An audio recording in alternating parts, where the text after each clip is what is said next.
시청자 여러분 안녕하십니까? 뉴스9의 신동욱입니다.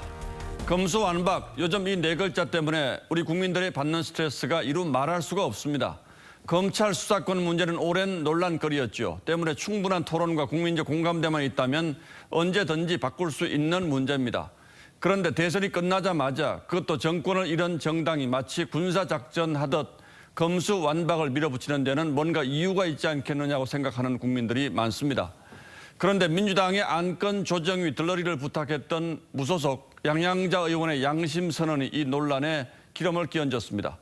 이번에 이 법을 처리하지 않으면 문재인 정부 인사 20명이 감옥 가게 생겼으니 반드시 통과시켜야 한다는 압박을 받았다는 겁니다.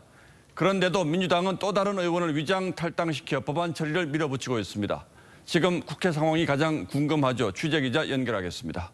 자, 황정민 기자. 네, 국회 법사위 앞입니다. 어제 민주당이 민영배 의원을 탈당시켜 무소속을 만들어 놓고 안건조정위를 소집했죠. 안건조정위는 열렸습니까? 네, 오후 내내 자취를 감췄던 박강원 법사위원장과 연락이 닿았는데요. 국회의장 중재로 협상이 이루어지는 상황에 분위기를 훼손해선 안 된다며 오늘은 안건조정위를 구성하지 않겠다고 했습니다. 안건조정위원은 총 6명인데 민주당이 3명, 국민의힘도 3명을 신청했습니다. 키는 박강원 위원장이 쥐고 있는데 야당 몫으로 국민의힘 2명에 민주당을 사실상 위장 탈당한 민형배 의원을 넣어 4대 2 구도로 만들어줄지가 핵심입니다.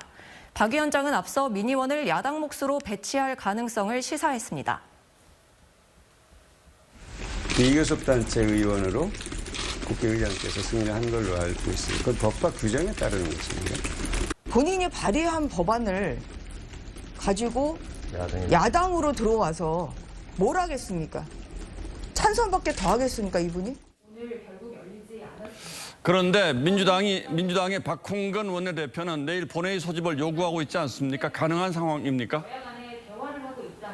네, 당초 본회의는 다음 주로 예상됐는데요. 민주당은 예상보다 이른 내일 본회의 소집을 요구했습니다. 양향자 의원 등 검수완박 강행에 일부 이탈표가 나오면서 180석을 이용한 필리버스터 종료가 어려워지자 2, 3일씩 회기 쪼개기로 필리버스터를 무력화하기 위해 일정을 앞당긴 것으로 보입니다. 권력기관 개혁 법안을 막기 위한 마타도어는 중단돼야 합니다. 다만 오늘 안건조정위원회가 미뤄지면서 일단은 숨고르기에 들어갔는데 민형배 의원을 넣어 4대 2 구도로 구성만 되면 안건조정위는 언제든지 끝낼 수 있습니다. 오전에 법사위 전체 회의를 열고 오후에 본회의 의결을 하는 것도 충분히 가능합니다. 지금까지 국회에서 TV조선 황정민입니다.